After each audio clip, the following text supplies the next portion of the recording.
anybody that is happened to miss part one, we could potentially do a review in a month or two, but this is a 4-part meeting. Today is June 16th, 2021, and I'm actually going to start recording these meetings and putting them on YouTube. There's been a lot of folks who've been asking me to do so, mainly because they can't make it at 6 o'clock on Wednesdays for whatever reason. And for the most part, we haven't really changed or have had a request to change any of them. As you know, the meetings are always free, so feel free to invite whoever you like. Let's go through the beginning part here just real quick. Here's my information. Feel free to call me, email me with questions, comments. You can also visit my website with just general information. Website's not very functional, but it does have some general information about the company and what we do. Again, today's part 2 for the broker file. Not necessarily transaction coordinating, but they're kind of related, and mainly because transaction coordinators usually deal with document compliance and making sure that they're fully executed, that kind of thing. So I usually mute you guys on your side, mainly because we don't want any background noise. So if you happen to chime in at any time, please mute yourself again when you go back, into view mode, just to eliminate any distractions. You can use the chat room. Thank you, Robert Sully. We missed you guys last week, actually. Too bad you missed part 1. I think you guys maybe have seen this presentation before, but it's a good refresher course. But feel free to use the chat room. I try to get to questions after each slide. Thank you guys for logging in early. I know there's probably going to be a few more folks logging in a few.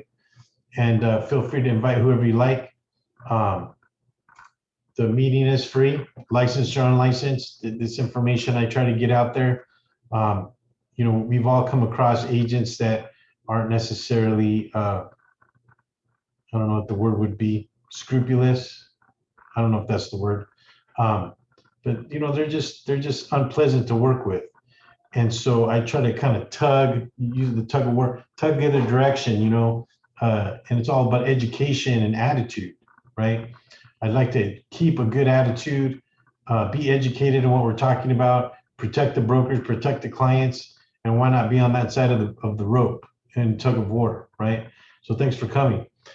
One thing I did get asked the other day, hey, a transaction coordinator's training. I mean, usually transaction coordinators are kind of bottom of the barrel. I've been in the business 32 years in different capacities. I was a real estate appraiser out in the field for probably about 13 years.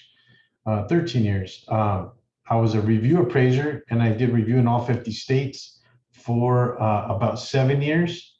I was licensed in 7 states as an appraiser. I became a real estate agent after the mortgage meltdown, became a buyer's agent right away, a BPO manager with a lot of the asset management companies. And that's how I actually became very proficient in doing transaction coordinating, mainly because I was closing 1 deal a day. I had my own transaction coordinator at the time. It was just me. And I was also transaction coordinating because you can imagine closing 1 deal a day is a lot of paperwork. So that said, roughly about 32 years. It was 32 years in January. So I feel that I am qualified, but for the most part, what I do best is share. I like to share this information. So when I learn stuff, I like to share it with you guys. So any questions or comments so far? All right, so let's get started. Okay, so this is part 2 of 4 of the broker file, right? And this is what we learned last week. So let's do a quick recap. Okay, we went over what a TC is. We've gone over and seen the industry need for TCs. We can visualize a higher production level by using a TC. We have gone over what a TC can and cannot do. We can visualize that a TC is very much like an assistant. We went over what is necessary to begin a transaction. We tested a few acronyms used on car forms And we're going to do some pop quizzes today like we did last week. Hopefully you guys brushed up on your acronyms. We went over the reason why it is important to have things in writing. And what do I always say, guys? It's not what you know, it's what you can prove. So if you have it in writing, you can prove it. Agents have a tendency of talking about things, whether it's an email or just on the phone or even text, and they think that's good enough to really support and defend their client, and it's not. You actually need, because remember, the agent is not part of the transaction, right? They're facilitating the transaction. And anybody has a question about that, I can show you where it says it on the contract. But for the most part, this is why you need a meeting of the minds where the buyer and seller have signed a document in agreement, right? Is that a word? Agreement? They're in agreement, okay? So anyway, let's move on, okay? So part one was contracts and addenda. Part two, which is today, will be disclosures and advisory.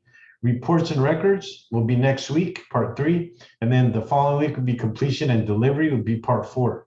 And they're all got really good nuggets. You know, so a lot of times I talk about nuggets.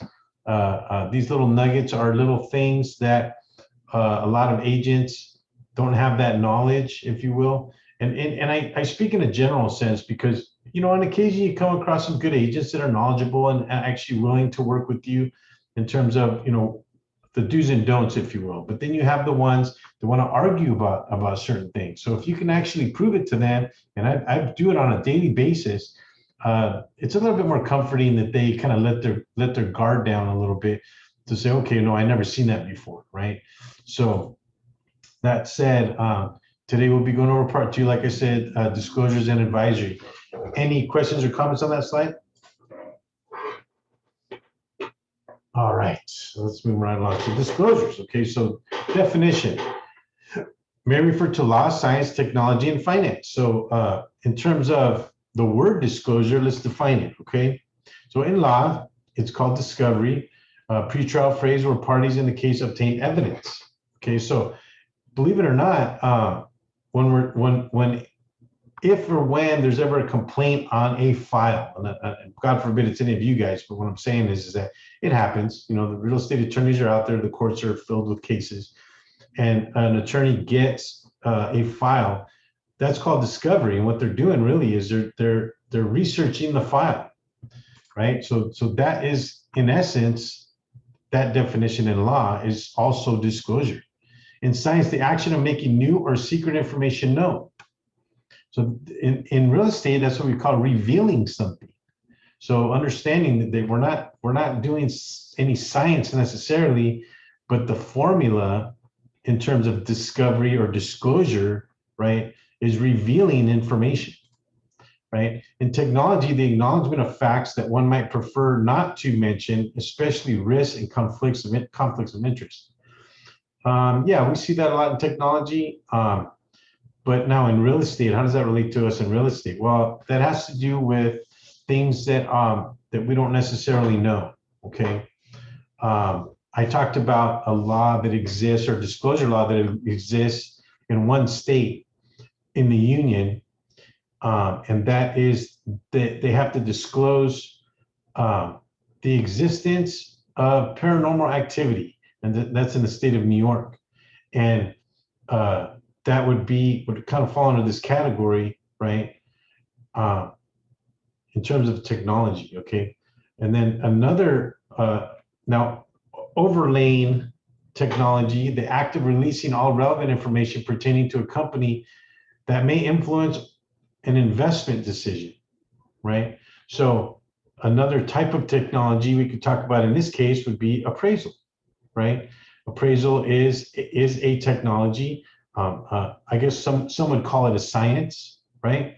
But for the most part, it's giving that information also could be considered disclosure. Now, I've gotten many conversations with people about this particular thing when it comes to appraisal, because if you look at 12B of the contract, which is mainly the RPA, it talks about the buyer giving all reports on the property, and I'm paraphrasing. It's not exactly what it says, but they're supposed to give you a copy of any reports that they do on the property. And it's for two reasons. Number one is is that the property doesn't belong to them. So any information that they get, they have agreed to cough this information up. The other obvious reason why a buyer would give information like an appraisal or a home inspection or termite report to a seller is because it's proper disclosure. So now the buyer is disclosing back to the seller. And that's also referenced in the real estate disclosure, the agency disclosure, section C. So you'll see it under seller and buyer, and they're both section C's, that the agents are not responsible for revealing or giving, and again, I'm paraphrasing, anything that influences value and desirability on the property. And it says it right on the agency disclosure. And so it's most of the time when I show that to an agent after they've squawked about coughing up the appraisal, most of the time they cough it up. And it's because they realize that they potentially could be sued if they don't give that information. Why would an agent want to hide an appraisal? Well, typically it's because the value came in a little bit higher than what they thought, right? And in finance, convention that all material facts must be disclosed in financial statements, right? So now, there was a time when there was the closing disclosure that we're used to seeing nowadays on our transactions. There was a time when it was called the HUD-1, okay? That HUD-1 wasn't as revealing as it is now, which is a closing disclosure, which now, because of the new regulation that the mortgage meltdown kind of inflicted, we now have the CFPB and we have the closing disclosure. And it has to do with what was called at the time predatory lending, okay? So in finance, they are disclosing the figures, and pretty much it's every penny of where every penny is going, why and where, right? So all of these things now in terms of disclosure, so the word by itself doesn't stand alone. You can see that there's, you can break it down into various things, but at the end of the day, it does have a blanket statement of disclosure, right?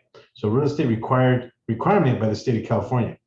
Real estate disclosure, when selling property in general, you have an obligation to disclose potential problems to a prospective buyer that could affect the value of the property you're trying to sell. In addition, it is considered illegal in most states to deliberately conceal major defects on your property, okay? Now, this is something that isn't word for word, but we see this commentary on our listing agreement.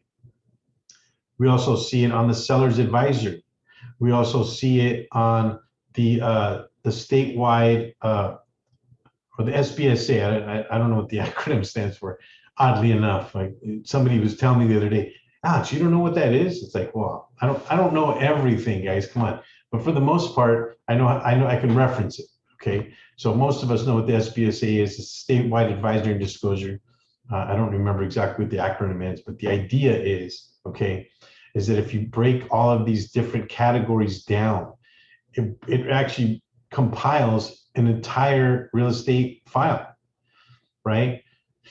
For covering things, and I've talked about this before, it's the three pillars, right? There's statutory, which is required by law. There's contractual, which is agreed to in the contract, and there could be different things agreed to in the contract, right?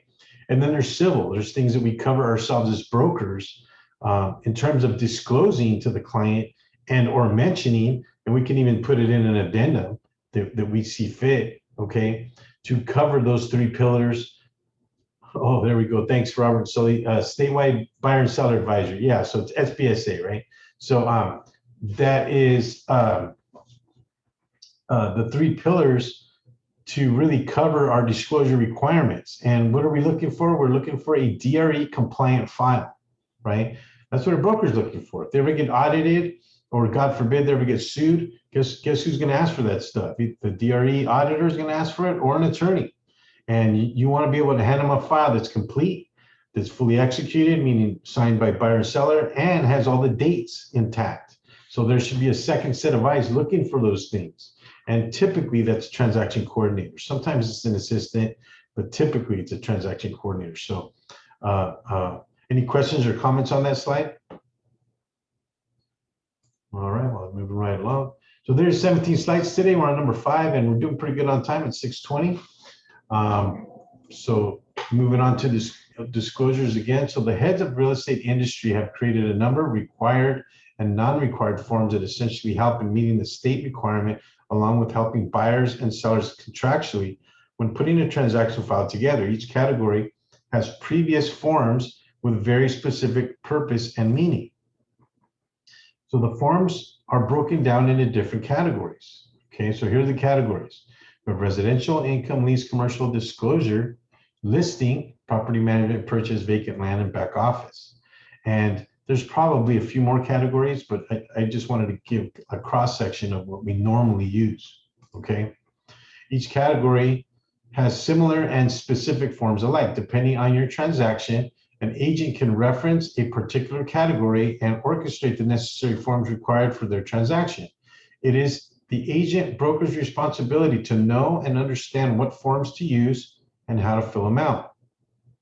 So this is important, guys. Not a transaction coordinator, because number one, transaction coordinators are not usually licensed. Sometimes they are, but sometimes they're not. Okay. Number two, transaction coordinators are not the chosen agent by the client. They chose you as the agent. The transaction coordinator is actually more of a subcontractor or an outsource for the agent or the brokerage. So when we're talking about transaction coordinators on Point TC, I don't work for a particular broker. I work for like 10 different brokers or more. Okay. So I'm not employed by any particular broker. So quite frankly, I don't necessarily work in that capacity, mainly because of my background and wisdom. I'm able to help you guys with a lot of that stuff. But for the most part, this is why I'm sharing this information, because I need you guys to know this stuff, right? I want you guys to know this stuff. And so am I here to help all the time? And know that the majority of the transaction coordinators that I've worked with also are helpful. You know, they've been helpful sometimes, not all the time, sometimes, right? It becomes the TC's responsibility to be sure that all the required forms are present, along with making sure that they are executed and complete. And when I mean executed, that means all parties have signed, but it also means they've also dated. So remember that if the date isn't there, I've seen fines as high as $1,000 for a missing date, and that's on an audit. So just understand that if you are having your client sign something, have them date it as well. Because if you put a form in your file, and typically they're digital, but if you put a form in your file and it happens to be audited, that if it's missing a date, you can start getting fined. So understand that. I probably show you 10 different examples of that, and it's disgusting the kind of fines that they put on that stuff, right? We will cover each form in depth on separate presentations. So that means the majority of the disclosures, mainly because if we go back to the categories, the residential, income, listing, purchase, maybe even some vacant land stuff, all that kind of applies to some of the other classes we've already taken. We've already done the residential listing agreement. I want to say maybe 6 or 8 months ago, we did the RPA, which we'll probably be doing again here in a couple of months. So those are covered, but some of them we haven't covered. A lot of the disclosures. So some of the disclosures are fairly easy. I call them boilerplate or just general provision. And this is where there's nothing to check off on those disclosures. Let's talk about one of them, the market conditions advisory, right? The MCA. Okay, that's just something they sign. You don't really fill it out. As a matter of fact, I don't even think you put a date on the actual form, but you do date it where they sign. Okay, that's just a rubber stamp kind of disclosure. But then you have the other types of disclosures that you have to fill out. TDS, SPQ, you even have to fill out the AS, which is a seller's affidavit, right? So that said, any questions or comments on this slide? All right, moving right along. Oh, here we go, pop quiz. All right, so this is actually some recap from last week. Anybody want to chime in on these? What's RPA? And I know we have some newcomers today. I like to do acronyms mainly because it makes it easier to remember the form. But the other part is that there's somewhat of a mouthful. So instead of saying the whole thing, I just use acronyms. But I also use the acronyms in the file. So if I want to identify something in a file, I'm looking at the acronyms, and that's the majority of them are different. So anybody want to chime in? All right. So Karen, thank you. What about the RIPA? Anybody?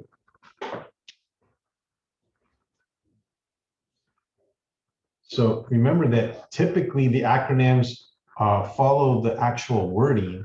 So when we say RPA, it's the first letter of each word. So residential purchase agreement, right? So in this case, it's the residential income purchase agreement, right? So RIPA. Okay, what about the SCO? Oh, sorry, I clicked the mouse too quick on that one. What about SMCO? Anybody know what that stands for? Acronym for SMCO? Feel free to unmute. The seller multiple counteroffer. All right, good job. All right, what about the BCO? The buyer counteroffer. All right, thank you, Victoria. I appreciate that. What about the ADM? Actually, a couple of these were from last week, if I remember correctly. Addendum. All right, thank you, Karen. Appreciate that. Oh, sorry, I hit that one too fast. Now, agency disclosure. Usually, there's one on each side. You have one on the seller side, and one on the buyer side. So you have the listing agent sign, and then you have the buyer's agent sign, and the selling agent, right? All right. So, Mr. Brian, thank you for chiming in on that one. Brian took that one off the. Although you did put waiver, so I'll give you a pass on that one because a lot of times you see BIW and BIA. Now, typically the BIA is also included in your purchase packet. So if you pick up the RPA CA on zip forms, right? The second to the last form is typically the BIA, which is the advisory. So buyer's inspection advisory. Now, what Brian was mentioning here is the BIW, which is the buyer's inspection waiver. And that's because for some reason, there's all kinds of different inspections you can do on a property, but the two that are mainly frowned upon, I guess, are the termite and the home inspection. So the brokers need a waiver, okay, if they're not going to do one. If they're not going to do home inspection or they're not going to do a termite, the buyer has to waive it. And that's the one that Brian had mentioned here, the BIW. So that's not on the list here. What about CBC? And this is kind of an antiquated form, but I do see them on occasion. Anybody want to chime in on that one? So right now, when you write an offer, typically what's agreed upon in terms of the buyer's agent's commissions, okay? And I think the way it reads on MLS is, okay, right on. Brian chimed in on that one, okay? So it's a property broker compensation. We don't really use that form anymore, mainly because of the wording that was changed on the RPA on page 10. Typically, you would use this form if you're going to try and change the commissions or modify the commissions, okay? So any questions or comments on that slide?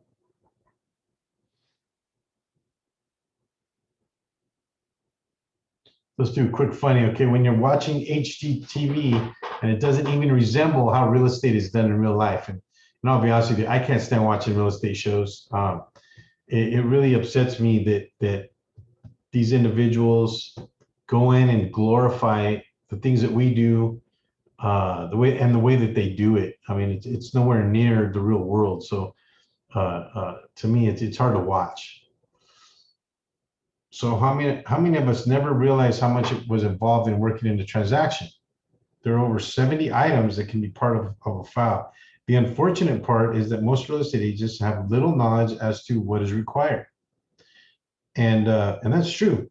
The only reason I say that is because I'm talking to people pretty much on a daily basis, and I'm constantly having to explain either the statutory requirements or the contractual requirements.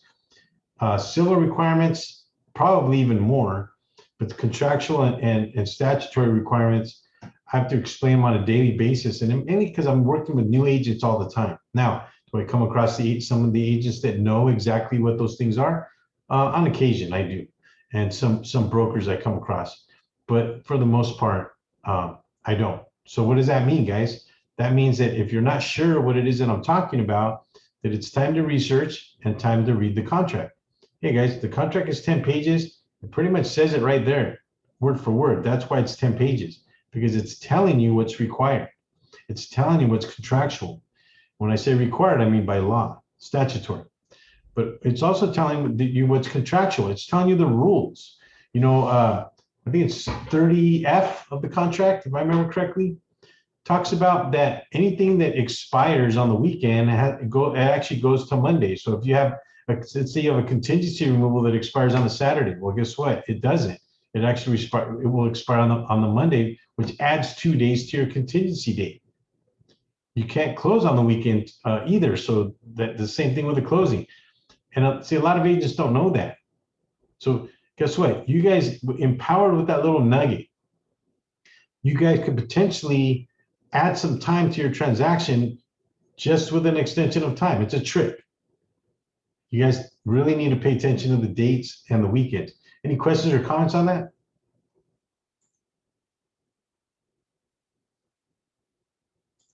I want to repeat that.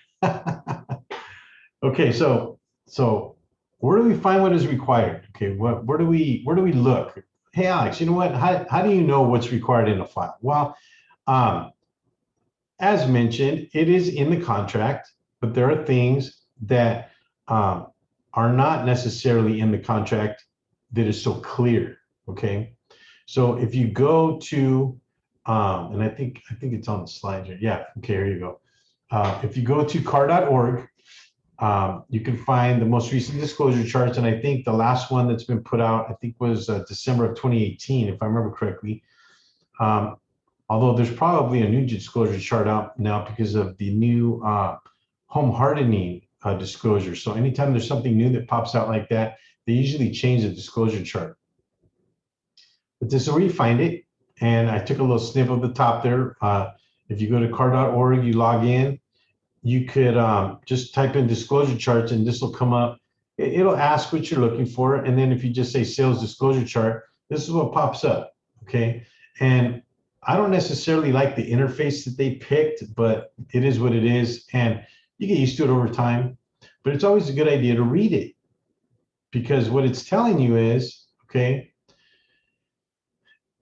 it's laid out in sections, but what it's telling you is what's required in a file. And mainly what we're talking about here today is disclosures, right?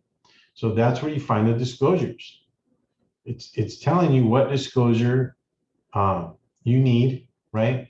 And then whether or not it's required, right? So if you look on the second line here, it says yes.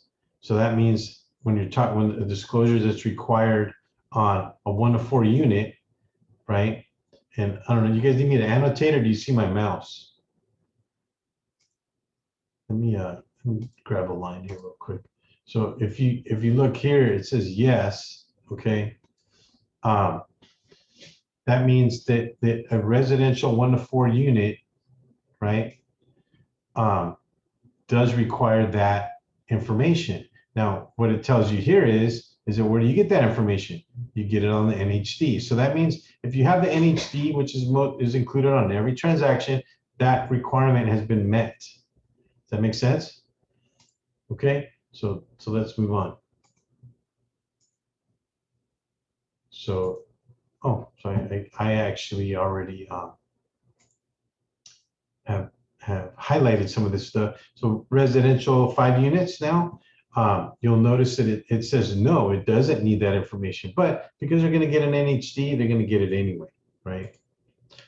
Vacant land, there's another column. Personal property, right? There's another column with mobile homes and personal property, which mobile homes are considered personal property. So let's not confuse that with manufactured homes, which typically are on a foundation. Mobile homes are on an axle. Yeah. Okay, Robert and Sully, I meant this to be more of an illustration of what you're looking at on the screen when you're on the computer. Okay, it is very small, and unfortunately, if you're on your phone, you probably can't even see it. I'm looking at it on my computer, and I'm blind as a bat, right? That's why I have my Coke bottles on my face, right? My Coke bottles never lie. But I wanted to illustrate to you guys where to find this information. So feel free. Unfortunately, that's how they use the small font when they're on the disclosure chart. So unfortunately I can't change that. Okay, but take the time to go onto the website, take a look at the disclosure chart. What I do is I print it out on PDF, and then I actually make it a little bigger so I can read some of this stuff. Okay, so I apologize about the size. And then it tells you about the card forms that can be used now on whatever required disclosure, right? Card usually has forms that would apply to most of these things, if not all of them, right? And then it cites the law as to if you have a question about any of these things and why it's statutory or why it's contractual, okay, it will give you the section code and you can literally Google it and it'll come right up. I've done it many times, okay? And it's mainly because there's been questions, whether it be a seller question, a buyer question, or an agent question or broker, you can look this stuff up. So I found something out the other day, typically on a trust transaction, typically the trust is not required to provide a TDS or an SPQ.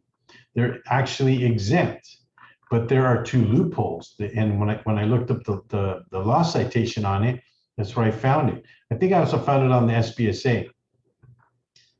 The loophole is if the successor trustee or the administrator has ever lived on the property or has ever been on chain of title, they are not exempt.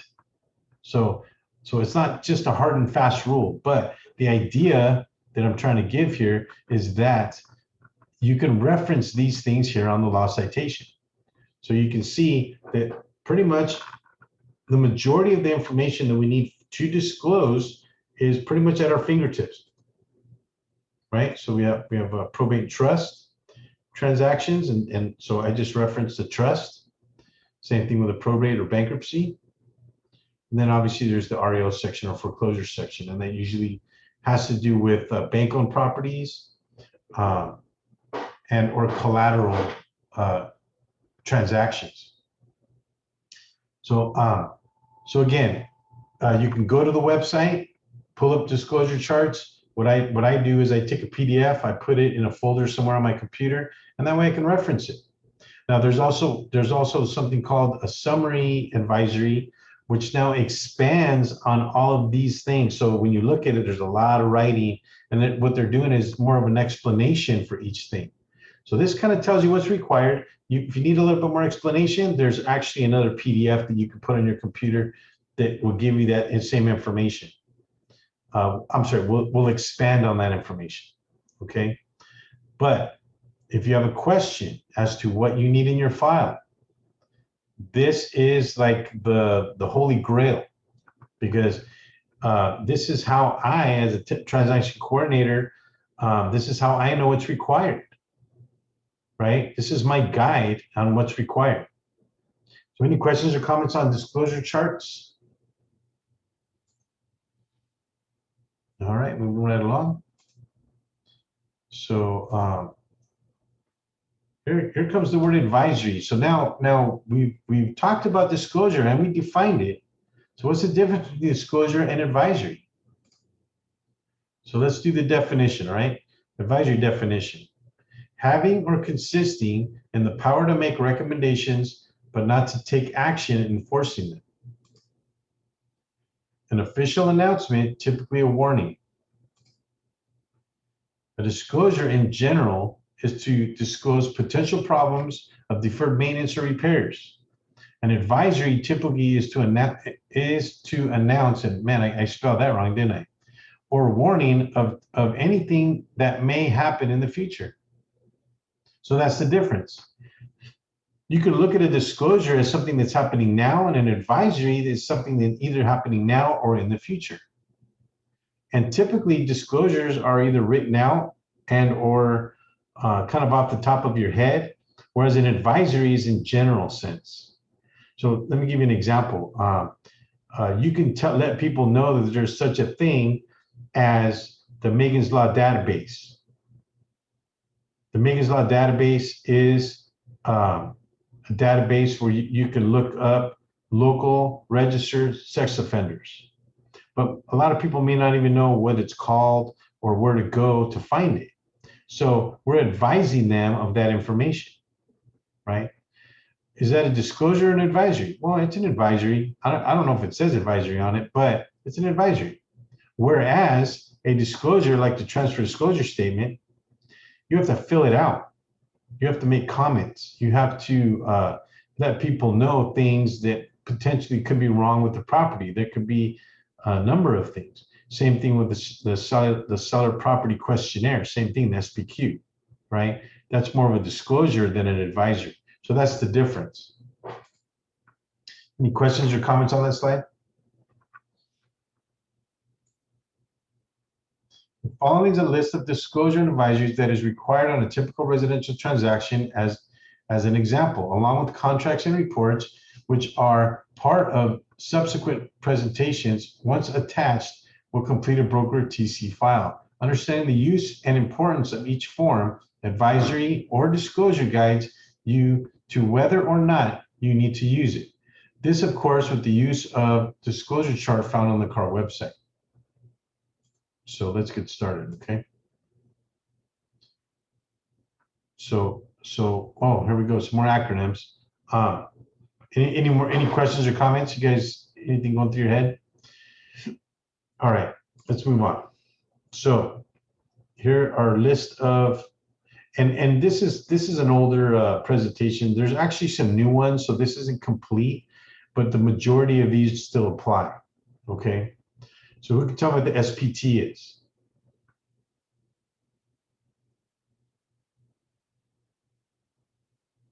I don't know that this acronym is exactly what it says on the form, but this one has to do with taxes, right? Notice of supplemental taxes.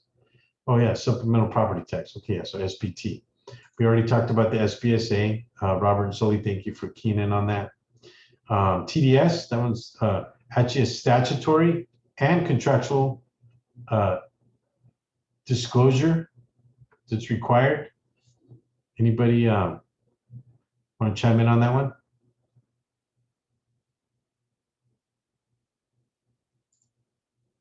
Transfer disclosure statement. Oh, Victoria, you can stay on. You guys can stay unmuted. You don't have to mute yourself again.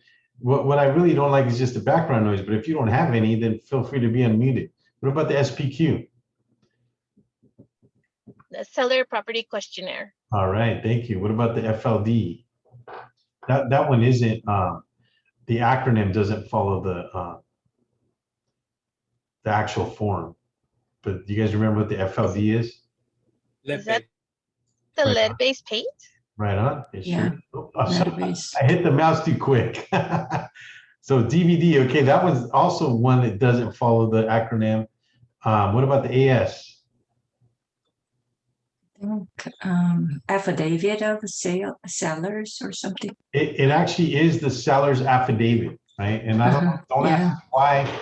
Don't ask me why they flipped it, right? But it's AS, but it's actually seller's affidavit. And it's funny because a couple of times I've actually used the acronym with other agents, and they tell me, "Oh, why do you need the agent's signature?" Well, that's AS, right? And it's like, I don't need the agent's signature. I need the affidavit. That's funny. What about the AVID? Agency visual inspection disclosure. All right, very nice. What about the QS? Qualified substitute. All right. Yeah. And that one is actually thorn in my side when it comes to these. Yes. 10C of the contract talks about using either the AS or the QS. So just know, guys, that on the QS, if you have a broker-owned escrow, you cannot use a qualified substitute document because the escrow agents aren't qualified. Mm. So the idea there is a qualified substitute. It says it right on the form. If you look at the QS, it says not the transferees escrow. Okay, what about the AD? Agency disclosure. All right, it's and actually it says on the form, I think it says real estate agency disclosure advisory or something like that. It's a big long word, but for the most part, those are those acronyms. I think, oh, we got more. What about the WHSD? Water heater and smoke detectors All right, advisory Thank- or disclosure. thank you for that. I think it's an advisory, because remember, an advisory is something that is just being said. A disclosure is more current day, right? They're pretty much warning on the WHSD. They're pretty much telling them that these are things that are required by law, that you need smoke detectors and you need water heater straps. Now, water heater straps actually need more, but the straps are the main thing. Oh, shoot, I didn't mean to do that. Sorry. So WCMD is now we used to have an old form called the CMD, which was for carbon monoxide detectors. So that's an antiquated form now. We use this one in its place because it covers both. It covers the new water conserving plumbing fixtures that came about just a few years ago, and it also covers the carbon monoxide detectors. What about the VP? Verification of a property. All right, Karen's on point today. All right, what about the TA? The trust advisory. All right, trust advisory, right? What about the SA? Maybe seller advisory. It is a seller advisory, and it usually comes together with your listing agreement. It's usually attached to that, okay? SPRP, and this is actually a contract.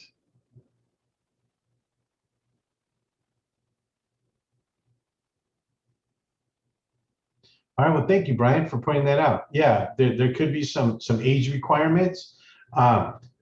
I've just for as a blanket statement, I always use the WCMD mainly because we have a general rule, and that's disclose, disclose, disclose. So if I have the opportunity to also disclose the water conserving plumbing fixture advisory, I give it to them as well.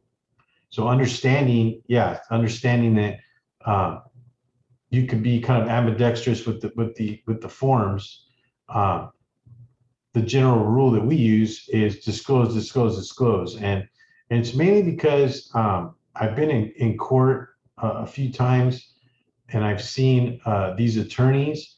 I call them ambulance chasers, because what they're looking for, you could be in there for a hole in the wall, and they're suing for $1,000, and they turn that into $100,000 E&O insurance claim, mainly because you didn't disclose to them properly, right? I call them ambulance chasers, but for the most part, that's the reason why I don't even use the CMD anymore, because I have the WCMD, which becomes more of a redundancy. So anybody know about the SPRP?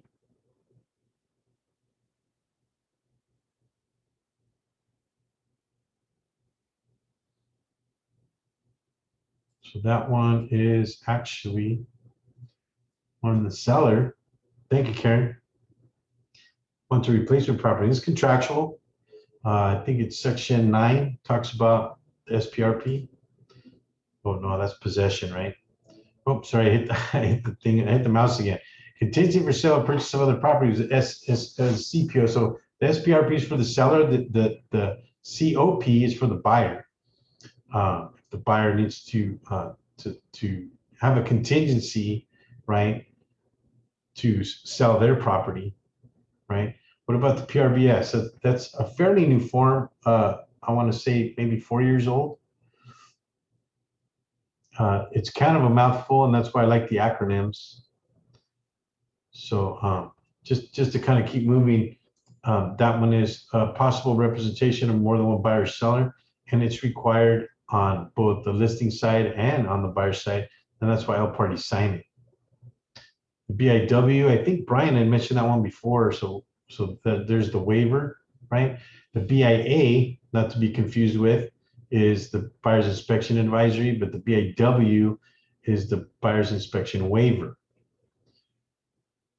Now there's a BIE, which kind of is kind of related. It's called the buyer's inspection election, which has probably 20 or 25 different types of inspections that a buyer can do on a property. We usually use that form, the BIE, when we know that our buyer's a bit picky. And if they're being picky, then I certainly want to put a BIE in front of them. That way they can choose what kind of inspections they want to do on a property or not. Because pretty much what it's telling them is you have an opportunity to do all of these things, right? And apparently I have WCMD there twice, so I apologize. I didn't realize that when I was reviewing this. I try to review these every time I present, but I missed that part. Any questions or comments on that slide? All right, moving right along. Can you put that back up for a short period of time there, Alex? Yeah, let me put that up real quick. You gonna take a picture? Yes, sir. I can keep track of it with that. I'm done. Go ahead. Right on. Now, Larry, you chimed in a little late today. What I am recording this session. I'm going to attempt to start putting these on YouTube, and that way you guys can reference them at a different time. I know that I do that on occasion when I forget something or I don't remember how I got that information. I just go to my presentation and there it is, right? We were talking That's about, cool. I appreciate that. Yeah, I we got in late because from work, so it's kind of crazy. I'd love to see the beginning of this. So, okay, yeah, thank you. Right on. And then, as mentioned before, I also put my show that I did some years back. I watched the show before I do this presentation, so you guys are welcome to chime in. But on the email that I send out, I include the link to the show, so you guys can watch that anytime, right? So there's probably about 100 shows on YouTube that we did on Real Estate Rant. Pretty much a podcast, but I had fun doing it. A lot of good information. I know Robert and Shelley had chimed in today. Watched a little bit of it with Brian Bergstrom. He was from Farmers Insurance. Learned a lot of stuff on that show. I mean, I actually enjoyed watching it today. So any questions or comments on that slide?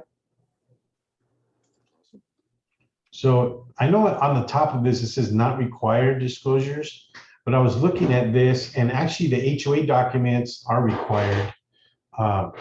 These become a little bit more civil, whereas let's just say that a seller or buyer maybe doesn't want to sign it.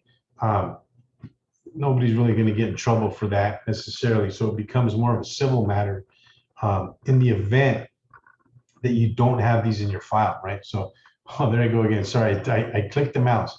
We talked about the HOA docs. That is actually required in the transaction if there's an HOA. It's part of disclosure, right? That's just what the CBC we actually talked about earlier on one of the pop quizzes. What about an ABA? Now, an ABA is a required form, but only in one instance. So who can tell me what an ABA is?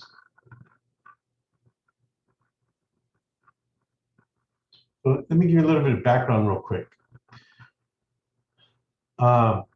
If a broker decides that they want to open up an escrow company, and then they decide that they want to open up a termite company, and then they decide they want to open up a home inspection company, they have every right to do so under different names and addresses, of course, but they have every right to do so. What a broker can't do is what's called steering. Okay. And what that means is that a broker, if they have a client and they say, okay, I'm going to write a contract with this client, I'm going to write an offer. What they can't tell the buyer to do or direct them to do is they can't say, if you want to write this offer, you have to use my lending company. Okay. That's called steering. And pretty much what we need to disclose to a client, we need to disclose to a client that we are affiliated with this business. We can offer it to them, but they need to know that they have every right. Thank you, sir. They have every right to choose whoever they like. So yeah, we can recommend our services to a client, but we cannot tell them that they have to use our services. The other thing that an ABA says, and Larry chimed in here, it's an affiliated business arrangement, okay? And it's a disclosure. And it's pretty much saying that, yeah, we are affiliated with a lender. We are affiliated with the escrow. We recommend that you use our services, but you're not required to, okay? You can choose whoever you like. You can even go as far as talking about RESPA 9, which talks about the buyer in the state of California having the ability to choose their own settlement services. Okay, typically under federally related transactions. So there is some loopholes in that, but for the most part, if you are going to be involved in this activity, you need an affiliated business arrangement disclosure. Okay, there is one on zip forms, but it's fairly generic. So some of the companies, if not all the companies that I work with, have their own. Okay, so what about the RFR?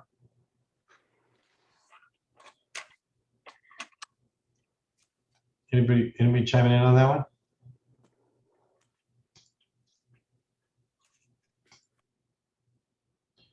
RFR, guys.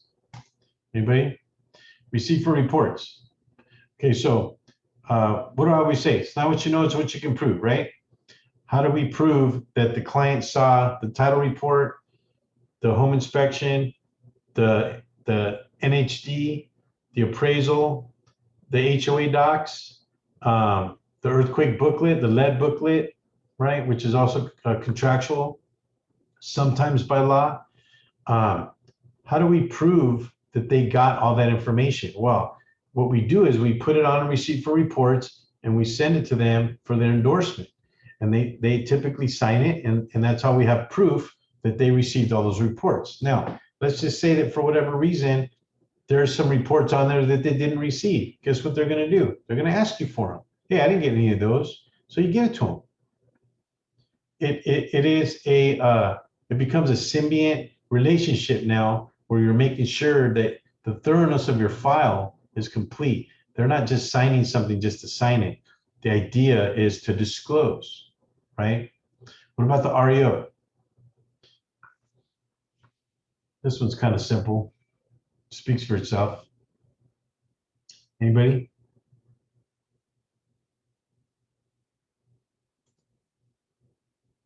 Right? If you're dealing Real with, estate owned, yeah. real estate owned. Yeah, if you're dealing with a bank and they happen to own the property and it's a foreclosed property, typically you need to advise your clients on that situation. What about the ESD? This one's a little tricky because we don't usually use it. I did talk about it earlier. Typically, when we're in a trust or a probate situation, the seller is exempt. So that one is the exempt seller disclosure. So if the seller is not required to provide a TDS or an SPQ, you would use this exempt seller disclosure, which is just a single page, which does have a few check marks on it, right? But it's not as in-depth as some of the other disclosures. What about the RGM?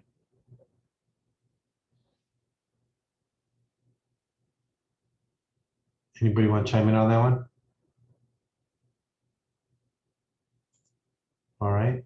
That one typically is used with FHA transactions, but it's the mold disclosure of excessive mold and a health threat. Now, the ABA that I use with most of my clients also has a mold disclosure comment on it.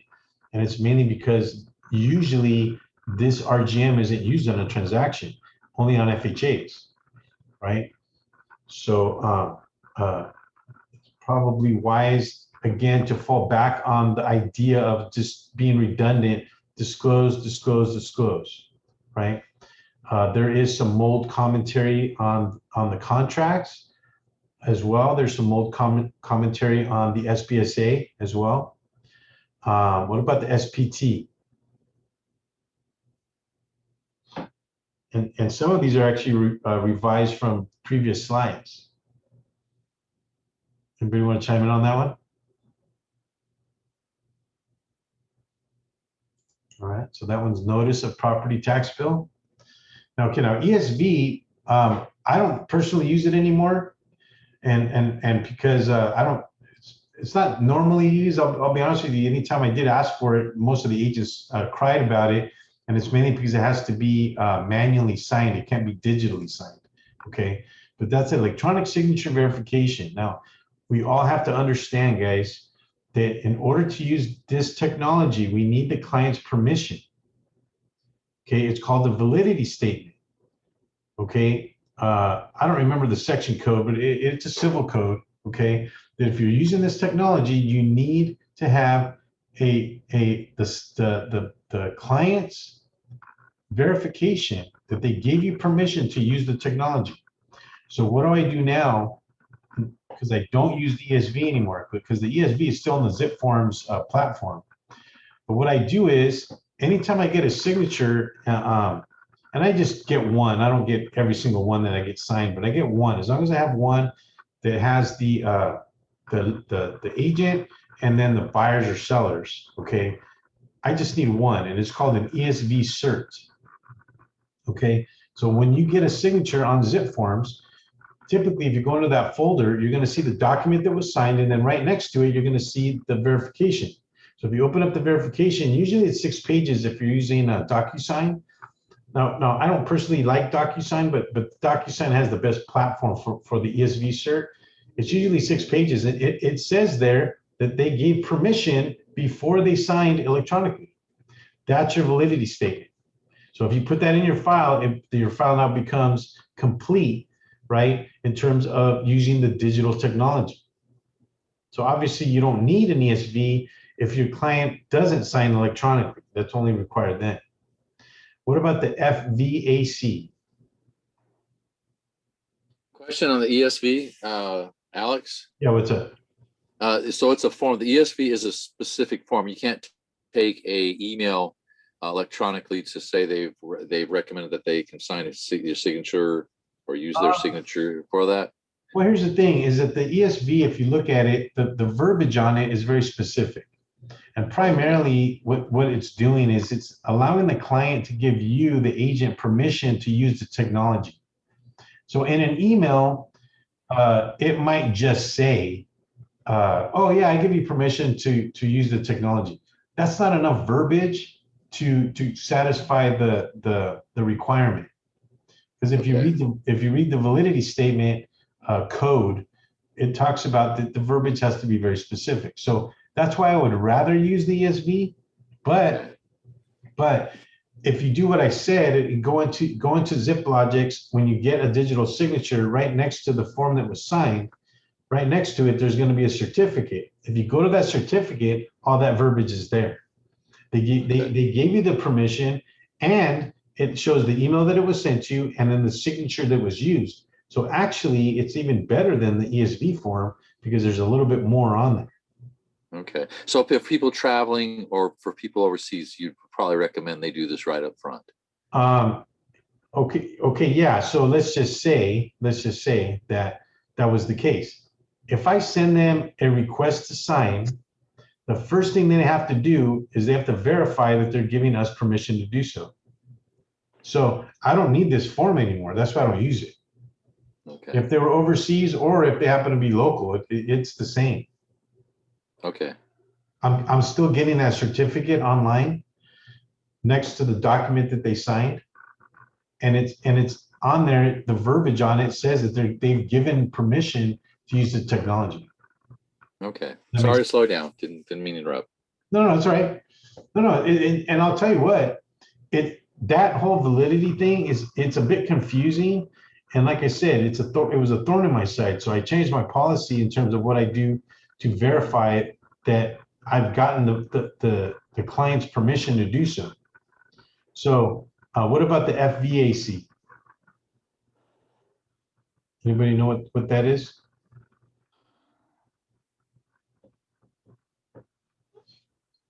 This is typically used in an FHA transaction. So it's FHA mandatory clause, and typically a lender on an FHA transaction is also going to ask for this. I'll be totally honest with you. I almost stopped using this mainly because anytime I've ever had one signed by both clients and typically executed, the lender is still going to require their own, even though I'm telling them, here's one here already signed. They said, no, we got to use our own. So a lot of times I don't even bother with it. What about the MCA? All right, Karen, thank you for that. What about the AC?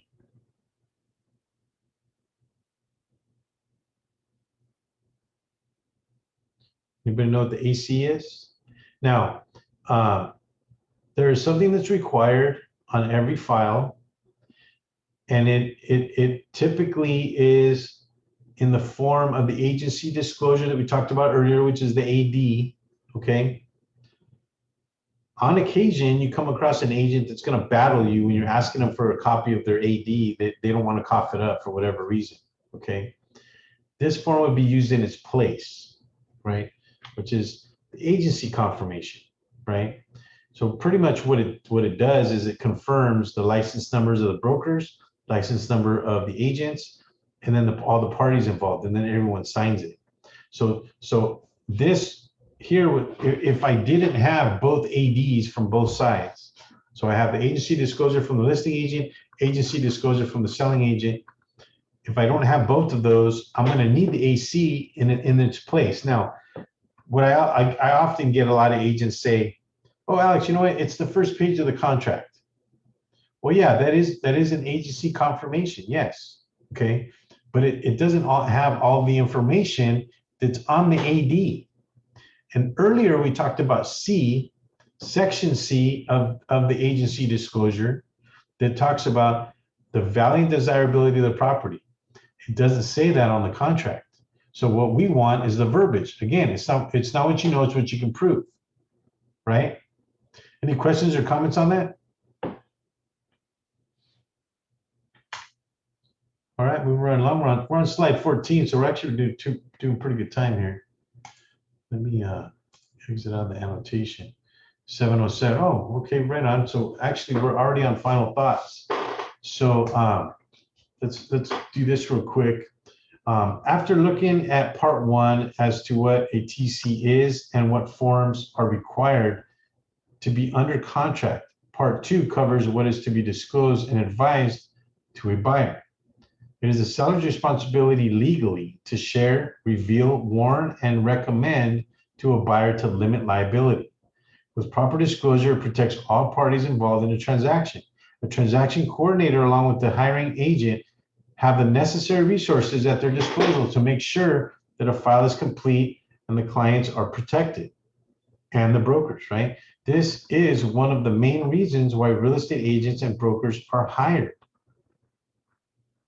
This is one of the main reasons why they're hired. They're hired because these are things that the majority of homeowners out there, because they could be in a different industry, like maybe they're an educator, maybe they're in law enforcement, maybe they're firefighter, maybe they're in the medical field. They don't have this knowledge, right? The majority of us don't even have this knowledge. That's why we're here talking about it today, right? We want to have this knowledge because we're in the industry, but we want to be able to share this information with our clients properly, and we want to be covered legally, both statutory, contractually, and civilly. Ultimately, guys, what do I always talk about with most of this stuff, okay, is that if we come across to our clients like we know what we're doing and we know why we're doing it, it leads to referrals. It leads to more people coming to us, and it's because we're protecting them and they know it. And they're going to come to you with their brothers or sisters or acquaintances, family members, right? They're going to come with friends, and they're going to refer your phone number so that you can continue to practice your career choice. Yes. So that's kind of, I know that the majority of this stuff is a bit blasé, it's kind of bookwormy, right? But at the end of the day, that's the goal. Profit. We want to profit. We want to make money.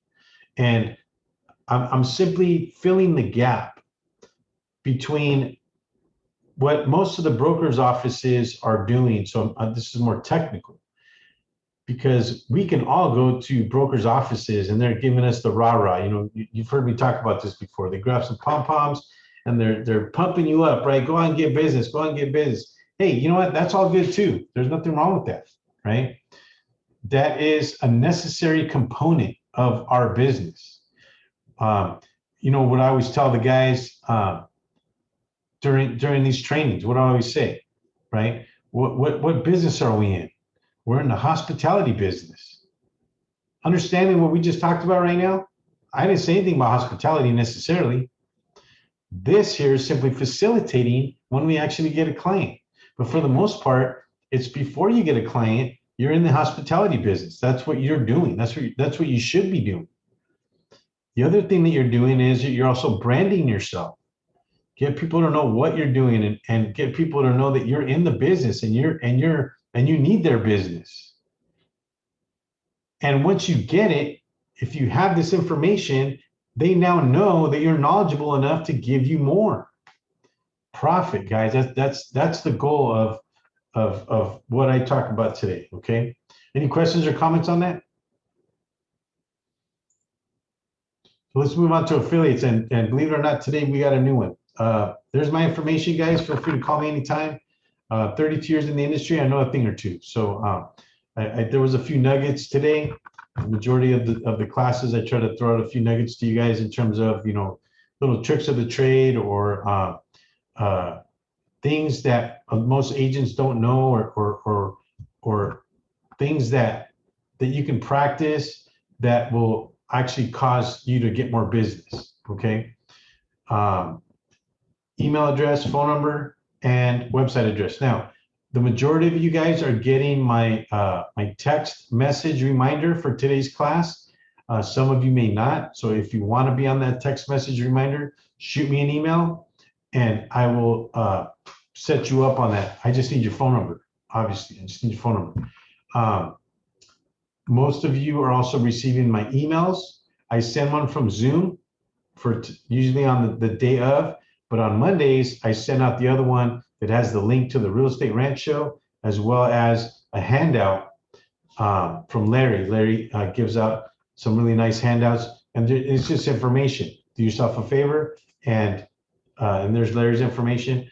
Do yourself a favor and save those flyers that Larry puts out. Larry is a good resource in terms of title, and in terms of sometimes he can help you on getting business. You know, talk to Larry. There's a lot of things. I think Larry, if I remember correctly, he dated himself the other day. I think Larry said he's been in the business now for like 38 years. So, you know, my hat down to him, right? I bow down to Mr. Larry because Mr. Larry is a wealth of knowledge when it comes to what we do, and he's willing to help. Okay. And then there's Liz. Anybody that's interested in and or needing a loan approval, Liz does loans, is a broker as well, but she can help out. She is a supporter of the show here today. And then there's Mr. David Plummer. Now, anybody who's interested in not just getting the technical version of real estate, which is mainly what I do, right? I would say like 90, maybe 85% of what I do is technical, is like kind of the stuff we went over today, okay? But Dave on Saturdays, and actually he does it all week, is a real estate coach. And he's the guy that can pump you up enough to get out there and get some business. So he does more of the motivational stuff. So in essence, it's the rah-rah. And Dave did a show with me some years back. I think it was back in 2013. And it was a good show. We talked about most of that stuff. But there's his meeting ID and password Saturday every morning, 8:15, between 8:15 and 9:45. He gets on there religiously, and it's free to whoever wants to come on. Sometimes you'll see me on there, just brushing up. So feel free. So now we have a new sponsor, and that's Shamin. She's with Property ID, which is an NHD company. And so anybody needing NHD stuff, you can give her a call, and there's her information. If you guys want to take a shot of that, let me know, and I'll leave it up for a few more seconds. But for the most part, that's our part 2 of the broker file. And thank you guys for coming. And if you guys have any questions, comments, you guys want to chat about the Dodgers, feel free to unchime or to unchime. Feel free to unmute. But other than that, guys, thanks for coming. I hope you guys were motivated or inspired and or educated in any of these things, any of the nuggets that you potentially took away. But next week, we'll be doing part 3 of the 4-part version. And then after next week or after the following week, we'll start choosing again some stuff that you guys want to go over. Like I always do, I kind of leave it up to you guys. Thanks, Robert Sully. I try to make these classes as interesting as possible, and I try to keep them short. So whereas we're within an hour and a half. Oh yeah, I see you guys were out of town last week. Okay, yeah, no problem. Like I said, I'm recording these, so I'm going to start putting them up on YouTube. Don't get me wrong, I like the live versions of them, but I'm recording them to whereas there are some folks that miss it and they want to jump on. So it's more of a test right now. It's kind of a beta because I want to see how much computer space it takes, and then what's involved with the whole YouTube channel. I'm not that familiar with it. Larry, you have a question.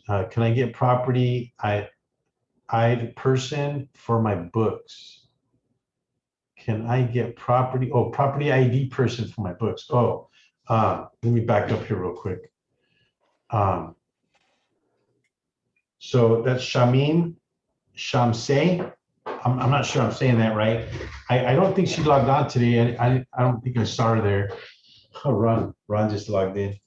I don't think I saw her chime in today, but Shamim is the property ID rep, and so she's actually a supporter now of the training. So this is why I'm able to have a free training, because it does cost. The Zoom costs. It costs me time to put them together. There are other costs associated with doing the graphics sometimes and what have you.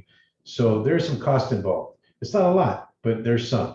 So Property ID is now a supporter of the happy hour training, which there was a lady that came on some months back that had recommended that name, and I liked it. Happy hour training is kind of cool. So did you want to chime in on that, Larry? What's happening? Yeah, that's fine. I just want to add that to my book of things when people ask questions as to who's out there doing different things. So I appreciate that. Thank you much. Right on. And I'll probably put it on the email too. I'll probably put that graphic. Although Larry, the graphic that you sent me, as you saw a few weeks back, the writing was really small on there. So maybe Too small. Yeah. Maybe you could have your guys fix that. I know we fixed the photo issue, but the writing was too small. So that's why I'm still using that one. But that's fine. I'm not no criticisms. I would like to see a better one, don't get me wrong. So that is just something that we can work on. But for the most part, there's Larry's phone number, his email address. Feel free to call him. As a matter of fact, I think Ken had called you, Larry. I think he said I had lunch with him the other day, and he said that he had talked to you. Okay. Yeah. So I don't know if he did or not, but that's just what he told me. But I don't know if it was Ken that called me. I had to prove somebody else had called. Yes. Oh, okay. And I was having some difficulties with my phone. So if I didn't call, let me know, because for some reason the phone was doing all kinds of weird things. It's brand new. So it's smarter than I am. Let's put it that way. Well, they are called smartphones for a reason, right? Yes, because they're smarter than us. Also, a lot of the questions that are coming up are on the 1031 exchange. I happen to get a bunch of calls from commercial people in regards to that. So I did reach out to our 1031 exchange person, and there's a lot up in the air. Inside bet is that nothing's going to happen, but stay in touch with that, because there's talk of that they want to get rid of it, which I think would be extremely stupid, but nonetheless, be aware of it. Well, okay, so the 1031 exchange has always been a tricky situation. I think that if they're talking about getting rid of it, they're probably considering an alternative. And that typically through legislation, that's usually what happens. Yes. So, yeah, so I think if I remember correctly, that was the flyer that was sent out this week. I don't remember the flyer that was sent, but I think it was on 1031 exchange, or maybe. Yeah, I asked them for some information that they can send out. That's a cash cow for the government. So to say they're going to eliminate it and then raise taxes, I think is just an absolute stupidity.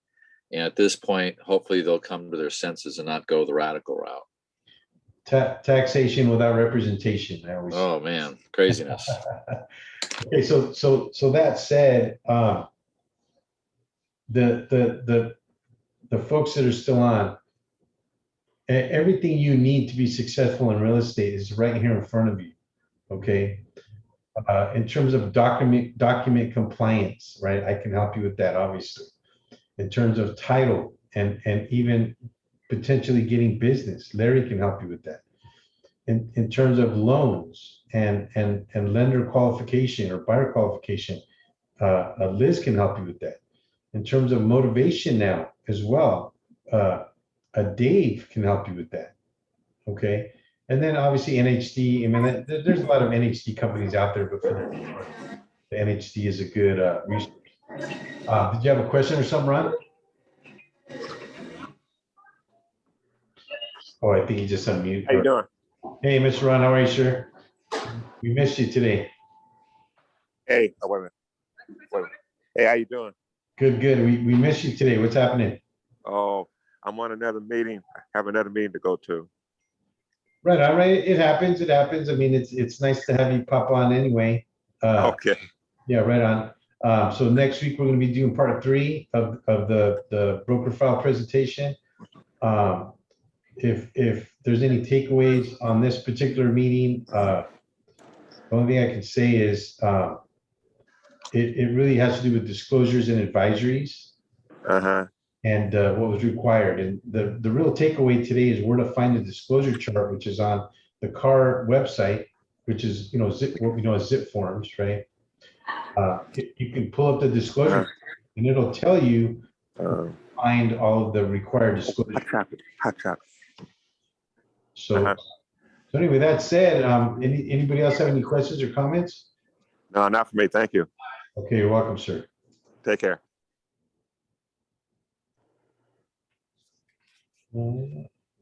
Thanks, Alex. Okay, guys. Well, other than that, I'm going to log off unless you guys have any other questions or comments. My throat's already raw from all the talking, but thank you guys for logging on. I hope you guys learned something today and or are motivated a little bit to go out and get some work. Yes. Again, the reason why I do all of this is so we can profit from it, you and me and everyone involved. So you guys have a good evening and we'll see you next week.